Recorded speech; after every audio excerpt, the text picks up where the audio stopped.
Hello everyone, a live look outside in Cleveland. Finally, we get a break from the heat wave. It is much cooler and much more bearable day we had with temperatures in the 80s. Our own meteorologist Beth McLeod in the First Alert Weather Center with a look at the forecast.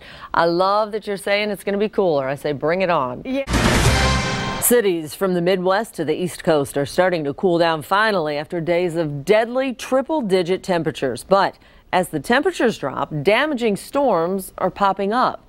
Drew Levinson has the latest now from Freehold, New Jersey.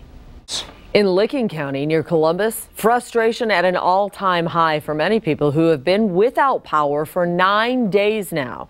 Some so desperate to get their power restored, they've resorted to homemade signs to the power company with arrows pointing to their neighborhoods. The heat wave is causing a crime wave because when the temperatures run high, so do tempers. And we're getting road rage, a lot of road rage.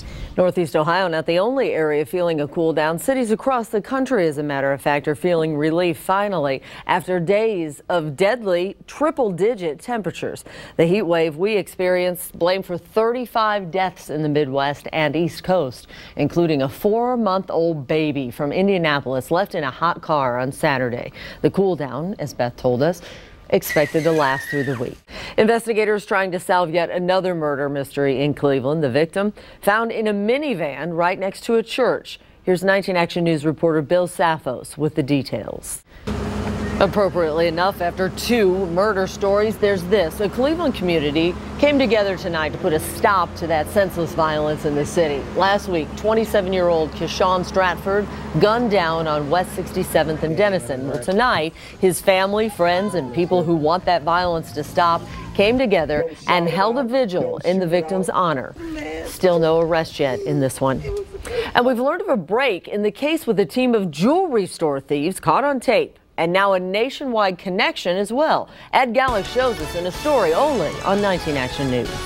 19 Action News first online with this one. North Ridgeville police investigating a deadly one-car accident happened in the Walgreens parking lot this morning on Center Ridge. An adult man found inside his car dead. Police are still investigating the cause.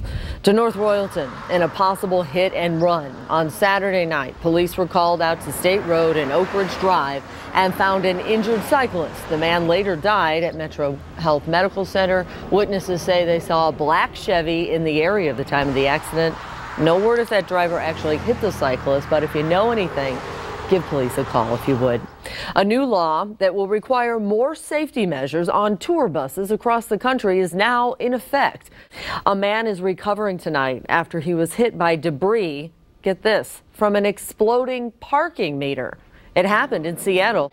And in Pennsylvania, a Subway restaurant burglar busted by his own potato chip trail. Police say he was after cash, not food, when he broke into the restaurant. But he couldn't get into the register, so he grabbed 9 bags of chips and ran. Well, cops found him sitting on the steps of a nearby high school eating the last of the evidence. Wah, wah. He's in jail tonight. Coming up next, life-saving fashion. 2 little girls making an accessory that could prevent the head injury that almost killed a 5-year-old. It is an injury that's hard to believe, really. A fractured skull from a hair tie, of all things. But it happened to one little girl in North Carolina, and now the 7-year-old is using her injury to raise awareness about safe hair bows. I fell on a hair accessory to create their own business. Her sister created and had a head injury. 2 years ago, Maya Bartlett was kicking a soccer ball, fell backward, and hit her little head. The ponytail holder she was wearing, it damaged her fragile skull. As the doctor said, it was as if she had a rock and a knife in her head when she fell. And the rock was the plastic, and the corners and edges acted as a knife. So Maya struggles with ADD, ADHD, and memory loss, but she and her older sister came up with that idea to sell safe hair accessories. They sew the bows themselves with a little help from Mom, and they use the proceeds for summer camp and are giving the rest to charity. A New Hampshire man singing his way into the Guinness Book of World Records by performing the national anthem at 217 events in 1 year. O'er the ramparts we walk. Alan St. Louis called the folks at Guinness and found out no one has ever applied for that record. So he's like, why not me? He started singing the national anthem everywhere he could, from an audience of 5 to college stadiums with 12,000 fans. His next goal, to sing the anthem at Boston's Fenway Park. Beth said she will give us a sample right now of her singing. Oh, absolutely. Nobody wants to hear mine. I was asked not to sing in the choir in the 5th grade. That's true. I said, I'm in the choir. What? I need to let it go. It was 5th grade. Anyway, the weather looks great. Oh, I love it. The FBI is warning about a virus that could leave thousands of people without the internet tomorrow, including an estimated 64,000 in the United States alone. Most people whose computers are infected, they don't even know it. But there is an easy way to check if your computer is, in fact, infected. International hackers. Now at 11, an important health alert. We've got a massive meat recall to tell you about.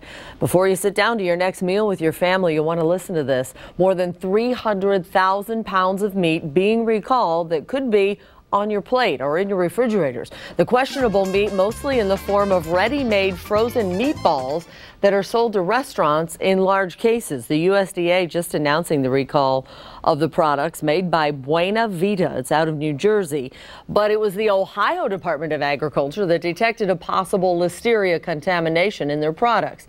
Made in early May. What troubled us, nothing on the company's website about the recall. No warning, for not even a mention of it on their Facebook or Twitter accounts either.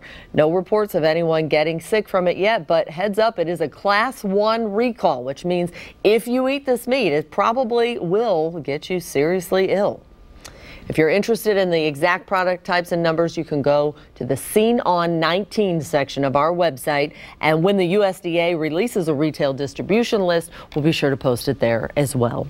A deadly crane collapse and a shark attacks a fisherman. But we begin our look across America in Michigan. 2 people are dead, 2 hurt after a distracted driver caused a rollover accident today. Police say the woman reaching for her cell phone when her car drifted over the shoulder. She overcorrected and it rolled over, smashed into a tree. 2 passengers died at the scene. Police found a toddler upside down in his car seat. He is in critical condition. The driver in serious condition.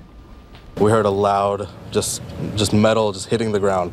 You know, it was a very loud sound. And then right after that, we heard more screaming. Texas, 2 construction workers dead in a crane collapse at the University of Texas at Dallas. Students heard a loud crash, saw the crane lying across the top of a building, and that's where firefighters found the victims. The crane was being dismantled when it fell. I think they just mistook the kayaker for something to eat. To Southern California now, where sheriffs are warning swimmers and boaters after a shark attacked a kayak yesterday. A man was fishing when the shark attacked the front end of his boat. He fell out of the kayak, but was quickly rescued by another boater. They estimate the shark was 14 to 18 feet long and left a tooth stuck in the bottom of the boat. Doing it backwards, he's blindfolded and... yeah, he just fell right off. I can't believe he just fell right off that thing. 200 meters he fell, but believe it or not injured. How is that even possible? I just have a vision of him bouncing. I'm up. He was fine. It's all good. It's all good. Yeah, got a 10 from the judges. That is a dangerous thing. Ugh. Right. It's hard to watch. I saw it earlier. It's still painful to watch. So again, just to recap, look at that. There's enough said. Do we even need to say anything? Look at the sunshine all the way across. You can sing through that if you'd like. Yeah, I'm going to pass on that for everybody's sake. It is going to be beautiful. You'll feel it. You'll feel it come back in. It'll just get a little stickier again. Yeah. But it's not going to be nearly as hot as what we were. It is amazing when it's humid. And you can't breathe. You can't get any relief. I know this is a little dramatic. We know it's summer, but I'm glad to see the cooler temperatures. Yeah, it's nice. It's nice sleeping weather. Yep. It's much easier to get up and go to work. Amen. Thank you. You're See you welcome. soon. Some bad news to pass along. Sad anyway. A Hollywood actor passes away, and singer-songwriter Usher's stepson. Have you heard this? It's terrible. He is in critical condition. It is time now for tonight's buzz. Academy Award-winning actor Ernest Borgnine died today in Los Angeles. He was 95. His manager says Borgnine died from renal failure. Borgnine's career, it started in 1949. He was still working just last year. He won his Oscar for playing the shy title character in the 1955 film Marty. Borgnine had more than 200 film and TV credits, including McHale's Navy and SpongeBob SquarePants. Doctors say Usher's 11-year-old stepson is brain dead. They say that little boy was in a water accident. Apparently, while tubing, he was struck by a jet ski on a lake in Atlanta. Sources say the boy has not experienced any brain activity since he was admitted to the hospital. No decision has been made yet as to take him off life support.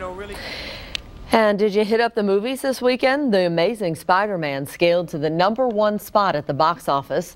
The action-adventure took in a whopping $65 million in ticket sales. Last week's #1 movie, Ted, dropped into second place. And then we just stay that way until the weekend. I like it. Yeah. We were at Cedar Point on one of these first hot days. I swear I lost 5 pounds. I was sweating so badly. All right, thank you so much, and thank you for watching at 11. Stay tuned, if you would, for Night Connection News Extra. That's straight ahead.